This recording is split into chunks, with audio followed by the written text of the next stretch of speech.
मित्रों नमस्कार, राधे राधे।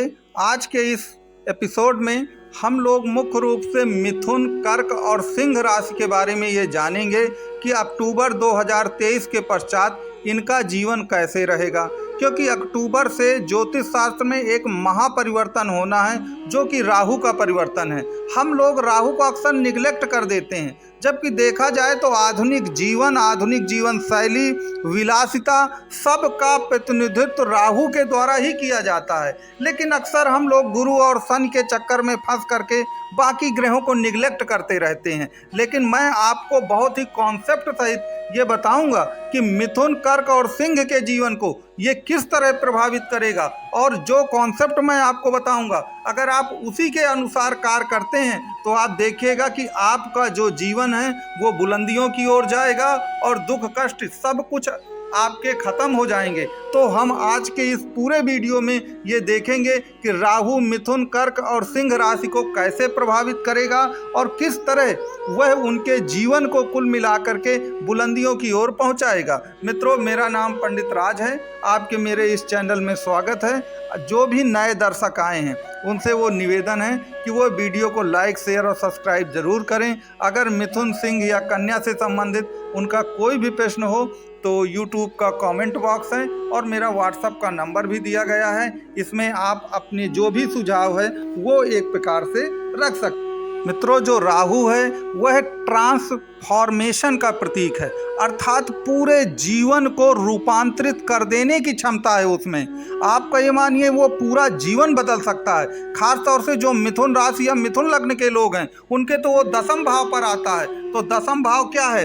आपके कैरियर, प्रोफेशन, स्टेटस का घर है। तो याद रखिए सब कुछ बदल जाने वाला है। मैं आपको इस पूरी उसमें कॉन्सेप्ट सहित ये बताऊंगा कि आपका जीवन किस तरह से पूरी तरह बदलने वाला है। इसी प्रकार जो आपके कर्क लग्न के लोग हैं या सिंह लग्न के लोग हैं उनके वो नवम भाव में जाएंगे, तो नवम भाव में जाने पर उनकी किस्मत में किस तरह का ट्रांसफॉर्मेशन आएगा, उनका जीवन कैसा होगा, इन सब पर हम बृहद रूप से चर्चा करेंगे। और राहु आपके जीवन को किस तरह से कितना प्रभावित करेंगे ये मैं आपको बताऊंगा। तो ये बेहद इम्पॉर्टेंट वीडियो है। मेरा आपसे निवेदन है कि आप वीडियो को कृपया स्किप मत करिएगा, आप इस वीडियो को पूरा देखिए।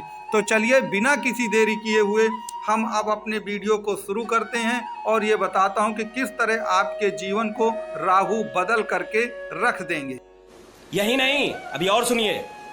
तो मित्रों, बिना कोई देरी किए हुए हम मिथुन राशि पर वास्तव में क्या प्रभाव पड़ेगा, अक्टूबर 2023 के बाद उनके जीवन में क्या परिवर्तन आएगा, उसकी हम चर्चा करते हैं। देखिए, आप ये चार्ट देख रहे हैं, इस चार्ट में मैंने केवल और केवल दशम भाव पर राहु बस नजर आ रहा है।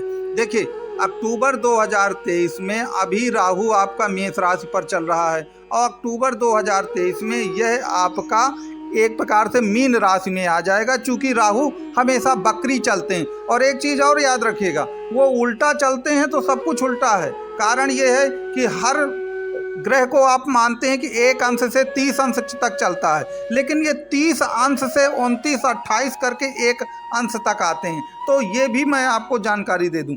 अब देखिए, राहु जब दसम स्थान पे आएंगे तो वास्तव में वो क्या करेंगे, तो मैं आपको बहुत ही कॉन्सेप्ट सहित ये बात बताना चाहता हूँ। देखिए, राहु क्या है? राहु को जैसे मैंने पहले बताया कि ट्रांसफॉर्मेशन के प्रतीक हैं, सब कुछ बदल देते हैं जीवन में। और दसम भाव काहे का है? आपके कैरियर और प्रोफेशन का है।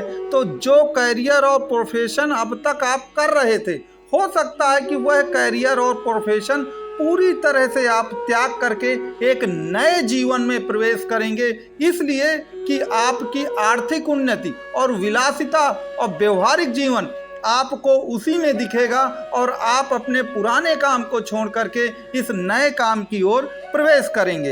ऐसा क्यों होगा? जो काम आप बहुत दिनों से कर रहे थे, आपको उससे बड़ा लगाव था, आप अपनी प्रिय वस्तु को क्यों छोड़ेंगे?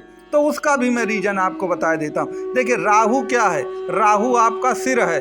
जब राहु ने अपना भेष बदल करके देवताओं के लाइन में लग करके अमृत पान कर लिया, तो विष्णु भगवान ने जब अपना चक्र चलाया तो उनका सर अलग हो गया पूरे शरीर से। तो जो सर अलग हो गया उसको राहु कहा गया। धड़ को केतु कहा गया। तो राहु के पास केवल सर है, दिमाग है, दिल नहीं है, और हर काम वो दिमाग से करता है जिसमें उसका फायदा होता है। तो याद रखिए, जब आदमी दिमाग से काम करेगा, तो मैं आपको बता चुका हूँ कई बार, दिमाग से काम करने वाला आदमी हमेशा पास होता है, कभी फेल नहीं होता है।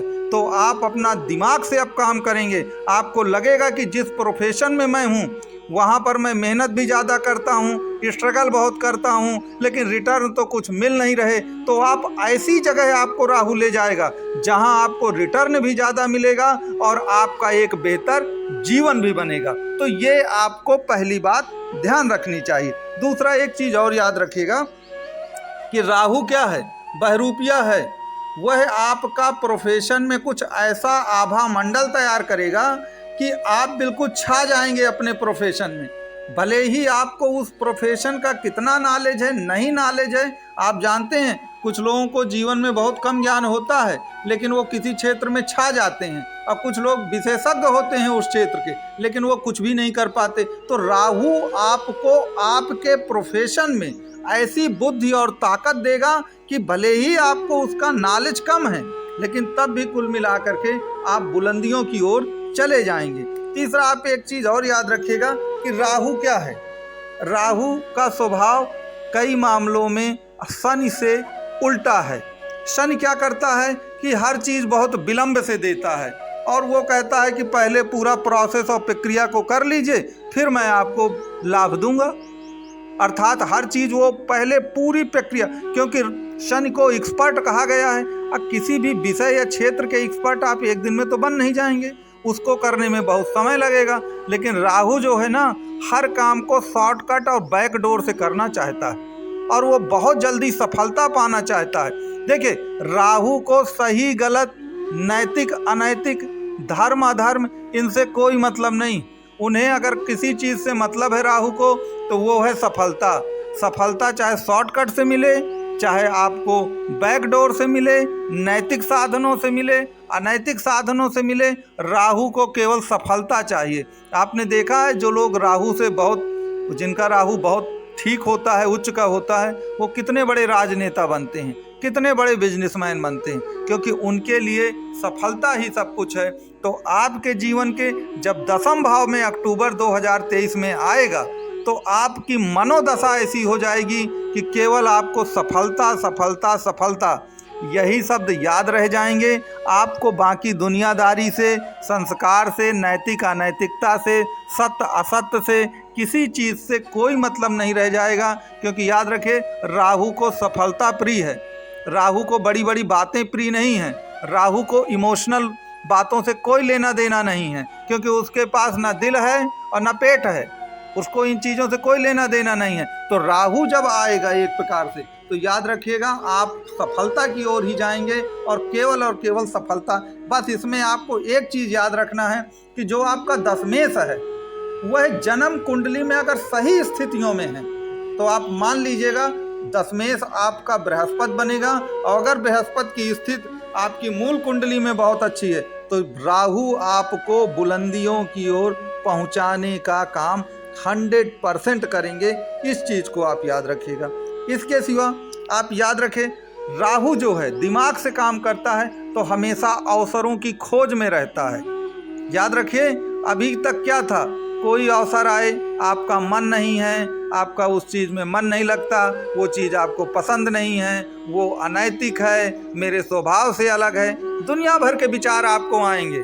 लेकिन जब राहु आएगा अक्टूबर 2023 से, तो उसे केवल फायदे से मतलब है, अपने बेनिफिट से मतलब है। जो भी अवसर आएगा वह उसको जाने नहीं देगा, उस अवसर को वो पूरी तरह भजा के रहेगा, ये मानिए। और राहु के लिए बस एक ही चीज़ जो आप हमेशा सुनते हैं कि everything is fair, love and वार। तो हम तो केवल कहते हैं कि सब कुछ जायज़ है प्रेम और युद्ध में, लेकिन राहु के लिए हर चीज़ में सब कुछ जायज़ है।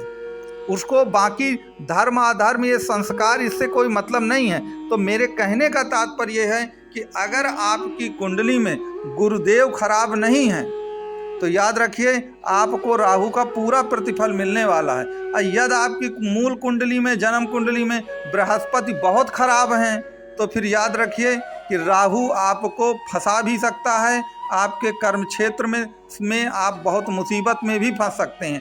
तो आपको मूल कुंडली देख करके ही सब करना है। कहीं ऐसा नहीं है कि आपने ये वीडियो देखा और आपको लगा कि नहीं गुरुजी ने तो ऐसा सब कहा था, ऐसा नहीं है। आपको मूल कुंडली अपनी देखनी ही पड़ेगी।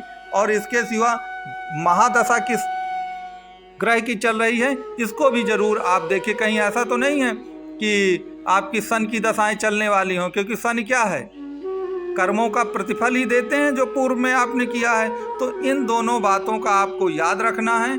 अगर आप ये याद रखेंगे तो राहु आपको 110% आपको लाभ देंगे और आपको सफलता की बुलंदियों तक निश्चित तौर पर ले जाएंगे। अब यहाँ पर जब राहु बैठेगा तो अपनी पंचम दृष्टि कहाँ पे डालेगा? पंचम दृष्टि वो धन भाव पे ही डालना है। तो आप समझ सकते हैं कि धन, भाई धन वो ही चीज है जिससे आपका जीवन चलना है। तो राहु जो है उसको तो सफलता चाहिए, और चाहे जहां से धन मिले, जैसे धन मिले, बिल्कुल उसको धन चाहिए। तो याद रखिए, जब भी आपका 2 अक्टूबर 2023 से ये राहु आपके दशम भाव पे आएगा और आपके पूरे जीवन को बदल देगा। जो आर्थिक समस्याएं अब तक मिथुन लग्न या राशि वालों के ऊपर थी, वो सब कुछ बदलने वाला है। तो ये राहु के बारे में मैंने आपको ब्रीफली समझाने की कोशिश किया, एक कॉन्सेप्ट सहित कुछ बताने की कोशिश की है। लेकिन अगर आपके कोई भी प्रश्न ऐसे हों जो आपको लगता हो कि नहीं ये तो छूट गया है, अभी हुआ नहीं है, तो कुल मिलाकर मैं फिर वही कहूँगा कि व्हाट्सएप का नंबर दिया गया है, आप अपने व्हाट्सएप में वो डालें और मुझको कमेंट बॉक्स में ये भी बताएं कि कितने ऐसे लोग हैं जिनकी मिथुन राशि है या मिथुन लग्न है और क्या उनके जीवन में इसका प्रभाव पड़ने लगा है जो मैंने बताया है। तो आप निश्चित तौर पर इसको बताएं। चलिए हम अगली राशि कर्क पर अब विचार करते हैं। बहुत ही सुंदर तरीके से आपने खेला। मित्रों, कर्क राशि में जो राहु है अभी तक 23 अक्टूबर से पहले तक आपके वो दशम भाव में था, लेकिन 23 अक्टूबर के बाद वह आपके नवम भाव पर आ जाएगा। और नवम भाव काहे का है? नवम भाव किस्मत अर्थात प्रतिफल का है। जो भी हम कर्म करते हैं उसका रिटर्न कितना मिलेगा उसका भाव है नववां आपका। आप देखते हैं दुनिया में कुछ लोग बहुत कम कर्म करते हैं लेकिन बहुत ज़्यादा प्रतिफल उनको रिटर्न मिलता है। कुछ लोग बेचारे जीवन भर संघर्ष करते हैं और रिटर्न उनका कुछ भी नहीं मिलता। तो नौवां भाव किस्मत का है, प्रतिफल का है, आपके धर्म कर्म का है, आपके पिता का है, आपके विदेश भाव का है। इन भावों का विचार हम नवम भाव से। अब जब राहु यहाँ पे आएंगे तो क्या होगा? तो देखिए राहु क्या है, राहु बहरूपिया है, राहु ढोंगी है, उसका धर्म कर्म से कोई लेना देना नहीं है। तो अब यहाँ पर खींचतान होगी, क्योंकि आपका नौवां घर तो धर्म की बातें कहेगा, आपका जो राहु है कहेगा कि नहीं यार हमको तो सफलता प्राप्त करनी है। अब अगर तुम धर्म कर्म के चक्कर में रहोगे तो यूं ही जीवन तुम्हारा बर्बाद होता रहेगा, तुम कुछ भी नहीं कर पाओगे। तो राहु आपको बहरूपिया बना सकता है। आपने देखा होगा आजकल के समाज में क्या है, लोग धर्म का चोला पहनकर क्या क्या काम कर रहे हैं, हम सभी लोग देखते हैं कुल मिला के। तो वैसा ही राहु आपको यहाँ पर बनाने की कोशिश करेगा। और याद रखिएगा, अगर आपका नवमेश जो कि गुरु है कुंडली में अच्छे नहीं है और आपने ज़रूरत से ज़्यादा बहरूपिया बनने की कोशिश की तो उसमें पकड़ जाने का पूरा भय आपके लिए बना रहेगा। तो एक चीज़ तो आपको ये याद रखना है। दूसरा एक चीज़ जो बहुत अच्छी है कि राहु भी विदेश का कारक है और नौवां भाव भी विदेश संबंध से ही आपका संचालित होता है। तो कहने का मतलब अगर आप विदेश यात्रा करना चाहते हैं, आप विदेशों में कोई बिजनेस करना चाहते हैं, आप विदेशों में किसी तरह का भी कोई का, तो याद रखिए राहु का यहाँ तक आना, नौवां भाव में आपके बैठना, आपको विदेश से संबंधित आपके जो भी कार्य हैं उनमें ये आपको 100% उसमें सफलता आपको प्रदान करेगा। तो जहाँ तक विदेश विभाग की बात है उसमें आपको कोई दिक्कत नहीं आएगी। अब देखिए तीसरी बात रही बात पिता के लिए बात कर लें। देखिए राहु क्या है, राहु दिमाग से सोचता है, राहु बहुत स्वार्थी टाइप का आदमी है। राहु को दूसरों के इमोशन से कोई लेना देना नहीं है, इसलिए राहु जिस स्थान पर बैठता है उस स्थान पर अगर कोई भी आपका रिलेटिव है, कुटुंबी है,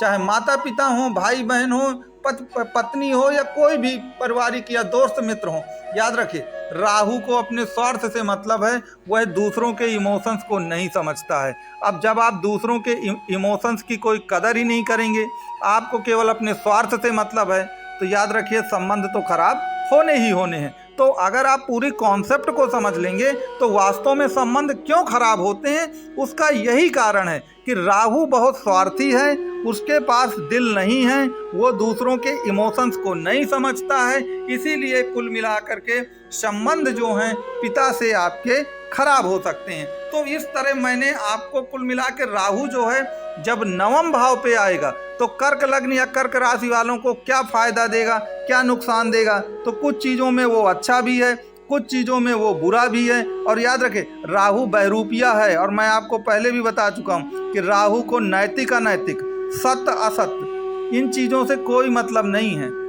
तो जिस व्यक्ति के भी नवम भाव पे राहु बैठता है, याद रखिए उसको वो धर्म विरुद्ध आचरण करने में कोई दिक्कत नहीं है। लेकिन याद रखिए अगर वो धर्म विरुद्ध आचरण करता भी है तो वह अपने लाभ के लिए करता है, वो कोई दिखावे के लिए नहीं करता है कि मैं कलयुग में हूँ तो मैं बड़ा तार्किक हूँ और ये है। जहाँ उसको लाभ दिखता है कि अगर आपको बाहर से आप धार्मिक बन सकते हैं लोगों के सामने, लेकिन अंदर ही अंदर आप अपने लाभ के लिए अधर्म करने से भी नहीं चूकेंगे, तो राहु बहरूपिया है। राहु बहुत अनप्रिडिक्टेबल और डिप्लोमेटिक व्यक्ति भी कहा जाता है।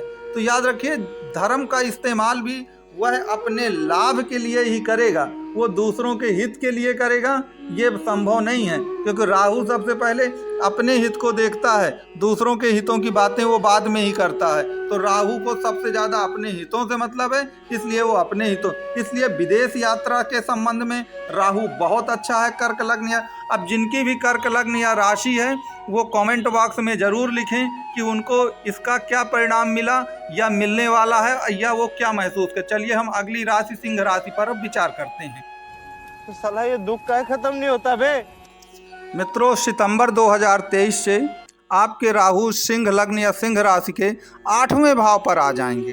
अब आप जानते हैं कि एक तो सिंह का स्वामी सूर्य की राहु से बिल्कुल नहीं बनती है, और 8वें भाव आप जानते हैं काहे का है, ये मृत्यु का है, पराजय का है, गुप्त रहस्यों का है, गुप्त धन का है, तंत्र मंत्र का है, जादू टोने का है, अचानक आने वाली व्याधियों का है, परेशानियों का है, स्ट्रगल का है, इन सब चीज़ों का ये घर है।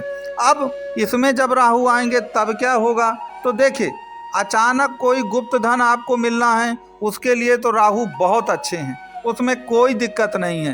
लेकिन याद रखिएगा जब कुल मिला के राहु 8वें पे आते हैं तो 8वां भाव आपके गुप्तांगों का भी है। और याद रखिए राहु को सर्जरी कहा गया है, वो चीड़ फाड़ वाले रोग भी देते हैं, तो आपको गुप्तांगों से संबंधित कोई गुप्त रोग हो सकता है। इसलिए इस बात का आपको ध्यान रखना है कि आपको कोई ऐसा कार्य नहीं करना जिससे आपको गुप्त रोग जैसी आप गंभीर बीमारियों में फंस करके रह जाएं। दूसरा आपको ये याद रखना है कि जो 8वां भाव है वो अचानक आने वाली व्याधियों, चूँकि ये मृत्यु का घर है, तो मृत्यु समान दर्द भी आपको मिल सकता है। अर्थात वाहन चलाते समय या कहीं भी आते जाते समय आप अपने स्वास्थ्य का ज़रूर ध्यान रखें, क्योंकि अगर आप स्वास्थ्य का ध्यान नहीं देते हैं तो याद रखिए ये भाव मारक भाव है, मृत्यु का भाव है। और राहु का यहाँ पर बैठना किसी भी तरह से, वो भी सिंह लग्न की कुंडली में, उचित बिल्कुल नहीं कहा जा सकता। अन्यथा आपका यदि जो अष्टमेश गुरु है अगर वह कुंडली में बहुत अच्छा है तो कोई दिक्कत नहीं आएगी आपको। अगर वो कुंडली में वीक है या न्यूट्रल टाइप का है, बहुत अच्छा नहीं है, बहुत बुरा नहीं है, तो आपको दिक्कतें आ सकती हैं। तो इस चीज़ का आप 100% ध्यान रखें। तीसरा जो है आपको मैं बताऊं कि पत्नी के घर से ये दूसरा घर है, तो ये पत्नी के धन और पत्नी के कुटुंबियों का घर है। तो हो सकता है कि ससुराल पक्ष वालों से, चूँकि मैंने आपको कॉन्सेप्ट बता ही दी है कि राहु बहुत स्वार्थी टाइप का होता है, उसे सिर्फ अपने स्वार्थ का मतलब है, वो वफादार किसी का नहीं होता है। तो हो सकता है कि आपके संबंध अपने ससुराल पक्ष वालों से बेहद ख़राब हो जाएं, बिल्कुल गलत हो जाएं, तो जिसका आपको कुल मिला के ख्याल रखना है। और एक चीज़ हमेशा याद रखिए, जब भी कुंडली का एनालिसिस करिए तो ये याद रखिए कि दशाएं किसकी आने वाली हैं। अगर बुरे भाव पर बुरा ग्रह आ गया है और हमको लगता है कि यहाँ पर इसको नुकसान करना है, तो हमको ये देखना है कि क्या हमारी सन की दशा आ तो नहीं रही या चल तो नहीं रही। अगर याद रखिए सन की दशा बिल्कुल आने ही वाली है हमारी, तो आप सतर्क हो जाइए, क्योंकि सन का काम ही है किए गए कार्यों का प्रतिफल देना, क्योंकि वो तो दंडाधीश और न्यायाधीश हैं। तो अगर आपने कुछ भी गलत किया है तो उसका प्रतिफल उनको देना ही देना है।